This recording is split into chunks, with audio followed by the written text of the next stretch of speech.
Hello friends, good evening. मेरे YouTube channel advance English plus में आप सभी का एक बार फिर स्वागत है दोस्तों। तो आज मैं लेके आया हूँ हाउ टू का प्रयोग। ठीक है दोस्तों, हाउ टू का प्रयोग कहाँ करते हैं? जहाँ पे कोई चीज़ आपको आता है या नहीं आता है, ठीक है, तो वहाँ पे हम हाउ टू का प्रयोग करते हैं। जहाँ पे आप बोलते हो कि मुझे ये चीज़ आता है या मैं ये चीज़ जानता हूँ, तो वैसे में हम हाउ टू का यूज करते हैं दोस्तों। और इसमें नो का भी प्रयोग होता है जानने के लिए, ठीक है। तो पहचान पहले इसकी देख लेते हैं दोस्तों। पहचान इसकी क्या है कि वाक्य अंत में दोस्तों जानता हूँ, जानते हो, या आता है, आती है, या जाता है करके आएगा लास्ट में सेंटेंस के एंड में, ठीक है। और इसमें जानने का अंग्रेजी नो लगेगा। या दोस्तों प्रेजेंट टेंस का वाक्य है, प्रेजेंट इंडेफिनिट में जैसे रूल यूज करते हैं। सिंगुलर होगा तो वर्ब में जैसे यस या यस लगाते हैं वैसे लगाएंगे। प्लूरल होगा तो केवल नो लिखेंगे। सिंगुलर होगा तो नो। इसके बाद दोस्तों हाउ टू का प्रयोग करना है, फिर वर्ब इसकी फर्स्ट फॉर्म यूज करेंगे और फिर अदर वर्ड, ठीक है। अब यहाँ पे एग्जांपल के थ्रू समझते हैं दोस्तों। जैसे है मैं किताब पढ़ना जानता हूँ, ठीक है। और इसको तीन तरह से आप सेंटेंस को बोल सकते हो। एक ही सेंटेंस है, इसको तीन तरह से हिंदी में इसका तीन अर्थ निकलता है। जैसे मैं किताब पढ़ना जानता हूँ, ठीक है, या मुझे किताब पढ़नी आती है, मुझे किताब पढ़ना आता है, ठीक है। या इसको मैं बोल सकता हूँ मैं जानता हूँ कि कैसे किताब पढ़ी जाती है। तो देखिए जानता हूँ भी आ गया, आता है भी आ गया, और जाता है जाती है भी आ गया। तो मतलब तीनों में से कोई हिंदी में आ सकता है, ठीक है। तो आई होप आपको समझ में आ गया होगा दोस्तों। और यह हमारा प्रेजेंट इंडेफिनिट टेंस का, प्रेजेंट इंडेफिनिट टेंस का रूल फॉलो करना है। जैसे सिंगुलर होगा तो वर्ब में यस या यस, तो नो हमारा इसमें दोस्तों मेन वर्ब है, ठीक है। मेन वर्ब की तरह इसको यूज कर रहे हैं। उसके बाद जो यहाँ पे वर्ब है हमारा दोस्तों हाउ टू के बाद यूज होगा, यह सेकेंडरी मेन वर्ब होगी। और इसी में यस या यस लगाने से नो है तो नोज हो जाएगा। सिंगुलर होगा, प्लूरल होगा तो नो का यूज करेंगे, ठीक है दोस्तों। तो इसका ट्रांसलेट करते हैं, ठीक है दोस्तों। और पूरे वीडियो में दोस्तों बने रहिएगा, ठीक है। मुझे किताब पढ़ना आता है, मैं किताब पढ़ना जानता हूँ, तो आई नो।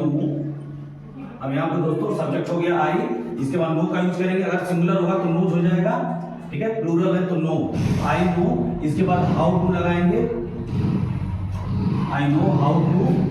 इसके बाद पढ़ने का दोस्तों आपको पता है रीड होता है, रीड वर्ब हो गया। इसके बाद अदर वर्ड में दोस्तों या ऑब्जेक्ट का लीजिए तो किताब है तो read a book. I know how to read a book, यानी मैं किताब पढ़ना जानता हूं। यानी कोई चीज आपको आता है, आप उसके बारे में बता रहे हो कि आपको चीज आती है या नहीं आती है, दोनों चीज के बारे में आप बता रहे होते हैं। तो वहां पे दोस्तों हाउ टू का यूज करते हैं। यानी कोई चीज आपको आती है या नहीं आती है, और कोई चीज आप जानते हो या नहीं जानते हो। तो हिंदी सेंटेंस में दोस्तों तीन तरह से इसका होता है कि जानता हूं भी आ सकता है, आता है भी, और जाती है भी आ सकता है। लेकिन इंग्लिश इसका एक ही ट्रांसलेट इसका बनेगा। तीनों हिंदी तीन तरह से बोल सकते हैं, लेकिन इंग्लिश में एक ही यूज है, I know how to read a book. अगला एग्जांपल देखते हैं। तुम्हें कार चलानी आती है, चलानी आती है, ठीक है दोस्तों। तुम्हें कार चलानी आती है, या तुम कार चलाना जानते हो, या इसको कर सकते हैं तुम जानते हो कि कैसे कार चलाया जाता है। तो हिंदी में दोस्तों तीन तरह से इसको हम बोल सकते हैं, लेकिन इंग्लिश में एक ही बनेगा। तो तुम्हें का दोस्तों हो जाएगा यू, यहाँ पर भी नो ही यूज होगा क्योंकि सब्जेक्ट प्लूरल होगा तो नो लगाएंगे, यू नो। अब इसके बाद नो के जस्ट बाद आपको हाउ टू यूज करना है, ठीक है दोस्तों। आई होप आपको समझ में आ रहा होगा। You know how to drive. अब कार चलाने के दोस्तों होगा ड्राइव, ड्राइव और कार।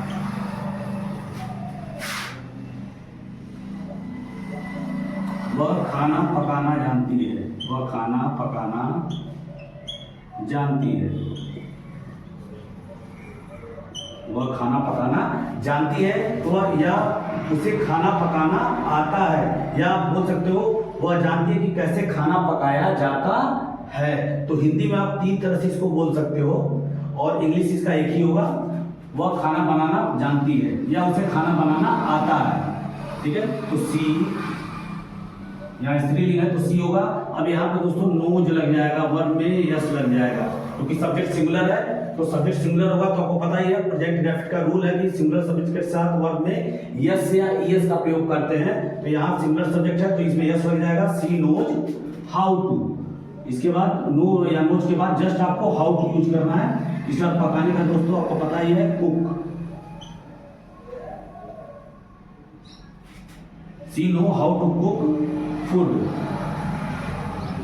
ठीक है दोस्तों, तो आई होप आपको समझ में आ गया होगा। ओके गाइस, तो कुछ और एग्जांपल्स हैं आपके सामने, उसको देख लेते हैं। ठीक है दोस्तों, अब देखिए यहाँ पे है, मैं अंग्रेजी बोलना जानता हूँ, या मुझे अंग्रेजी बोलनी आती है, या मैं जानता हूँ कि अंग्रेजी कैसे बोली जाती है। तो हिंदी में आप 3 तरह से इसको बोल सकते हो, और इंग्लिश इसका एक ही होगा। ठीक है, तो मैं का आई हो जाएगा। आई के बाद दोस्तों आपको नो या नो यूज करना है, तो आई साथ नो ही आएगा। सिंगुलर होगा तो नो आएगा आपका। I know how to, I know, इसके बाद हाउ टू का यूज करेंगे। इसके बाद बोलने का दोस्तों स्पीक होता है, I know how to speak English,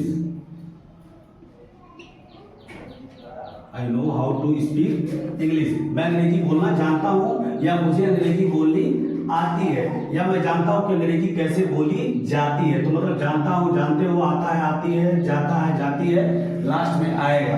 sentence की पहचान है। ठीक है, और इसमें आपको नो या नो लगाना है सब्जेक्ट के अकॉर्डिंग, और इसके बाद हाउ टू यूज करेंगे। फिर दूसरा वर्ब जो होगा उसकी फर्स्ट फॉर्म लिखेंगे, फिर अदर वर्ब।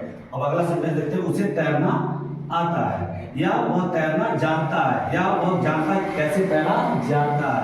तो उसे का दोस्तों हो जाएगा ही। अब यहाँ सब्जेक्ट हमारा सिंगुलर है दोस्तों, तो यहाँ पे हो जाएगा knows, he knows how to, he knows how to swim, how to swim. उसे तैरना आता है, या वह तैरना जानता है, या वह जानता है कि कैसे तैरा जाता है। तो he knows how to swim. अगला सेंटेंस है, मोहन पत्र लिखना जानता है, या मोहन को पत्र लिखना आता है। आप ऐसे ही बोल सकते हो। तो मोहन, ये भी सिंगुलर सब्जेक्ट है, तो मोहन के साथ भी क्या लगेगा दोस्तों, नोज, यानी वर्ब में यस लग जाएगा, यानी नोज हो जाएगा। Mohan knows how to write a letter, लिखने का हो जाएगा राइट, पत्र का a letter. Mohan knows how to write a letter. Mohan पत्र लिखना जानता है, या मोहन को पत्र लिखना आता है।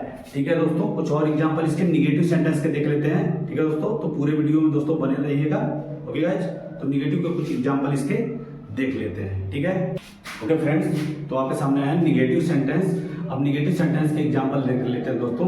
इसमें दोस्तों क्या करना है, जैसे प्रेजेंट इंडेफिनिट टेंस में आप रूल फॉलो करते हैं, सेम वैसे ही रूल फॉलो आपको करना है। डू नॉट और डज नॉट का प्रयोग करना है। अगर सब्जेक्ट आपका सिंगुलर होगा तो डज नॉट लगाएंगे, और प्लूरल होगा तो डू नॉट का प्रयोग करेंगे। ठीक है, तो यहाँ पे देखिए दोस्तों एग्जांपल है, मुझे पढ़ना लिखना नहीं आता है, या मैं पढ़ना लिखना नहीं जानता हूँ, या मैं नहीं जानता हूँ कैसे पढ़ा लिखा जाता है। ठीक है, तो 3 तरह से हिंदी बोल सकते हैं। इंग्लिश में इसका एक ही सेंटेंस बनेगा।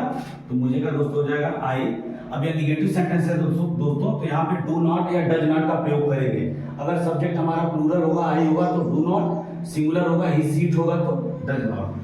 आई है तो आई साथ दोस्तों हमारा लगेगा डू नॉट, आई डोंट, ऐसे भी लिख सकते हो, या अलग अलग भी लिख सकते हो, डू नॉट करके, या ऐसे सीधे आई डोंट नो। तब इसके बाद नो का प्रयोग करेंगे दोस्तों। पहले हेल्पिंग वर्ब आएगी, इसमें निगेटिव होगा तो helping verb do not does not आएगा। तो I don't know how to read and write, read and write. मुझे पढ़ना लिखना नहीं आता है, मैं पढ़ना लिखना नहीं जानता हूं। I don't know how to read and write. अगला एग्जांपल, तुम नदी में तैरना नहीं जानते हो, या तुम्हें नदी में तैरना नहीं आता है। तो निगेटिव ये भी है दोस्तों, तो नहीं के लिए आपको डू नॉट डज नॉट का प्रयोग करना है। तो यू है, तो यू यहाँ पे भी दोस्तों डू नॉट का प्रयोग होगा। तो you don't know how to swim in the river. नदी में है तो इनका में हो जाएगा, में का इन, तो in the river. You don't know how to swim in the river. तुम नदी में तैरना नहीं जानते हो, या तुम्हें नदी में तैरना नहीं आता है। अगला एग्जांपल है दोस्तों, उसे बांसुरी बजानी नहीं आती है, या वह बांसुरी बजाना नहीं जानता है। तो जानता है भी आ सकता है, आता है, आती भी आ सकता है। तो ही, अब यहाँ पे दोस्तों देखिए सब्जेक्ट हमारा सिंगुलर है, तो सब्जेक्ट अगर सिंगुलर होगा then we can use does not. तो does not, he doesn't know, singular होगा तो डज नॉट, प्लूरल होगा तो डू नॉट आपको लगाना है, फिर नो का प्रयोग करना है, ठीक है। फिर हाउ टू, तो he does not know how to, he does not know how to. अब बांसुरी बजाने का दोस्तों देखिए यहाँ बजाने का होगा ब्लो, जैसे घंटियां बजाने के लिए रिंग होता है, लेकिन अगर बांसुरी बजा रहे हो, सीटी बजा रहे हो, तो जो हवा से हम बजाते हैं फूंक से, तो जो फूंक से बजाते हैं तो वहां पे ब्लो होता है, जो हवा के थ्रू होता है, माइंड के थ्रू। तो how to blow, blow of flute, बांसुरी का होता है दोस्तों फ्लूट, तो ऑफ फ्लूट हो जाएगा, ठीक है। तो he does not know how to blow a flute, उसे बांसुरी बजानी नहीं आती है या वह बांसुरी बजाना नहीं जानता है। अगला एग्जांपल है मैं हॉकी खेलना नहीं जानता हूं, या मुझे हॉकी खेलना नहीं आता है। तो आई, अब यहाँ पे भी दोस्तों डू नॉट का प्रयोग होगा, don't, I don't know, I don't know how to, I don't know, इसके बाद हाउ टू, इसके बाद खेलने का दोस्तों आपको पता ही है प्ले होगा, play, I don't know how to play the hockey, play the hockey. तो ऐसे दोस्तों निगेटिव सेंटेंस जितने भी होंगे आपको डू नॉट और डज नॉट का प्रयोग करना है। ऐसे इंटरगेटिव में आपका होगा दोस्तों, इंटरगेटिव में आपका डू डज पहले आ जाएगा सब्जेक्ट से पहले, बस सेम आपको प्रेजेंट इंडेफिनिट का रूल आपको फॉलो करना है, सेम।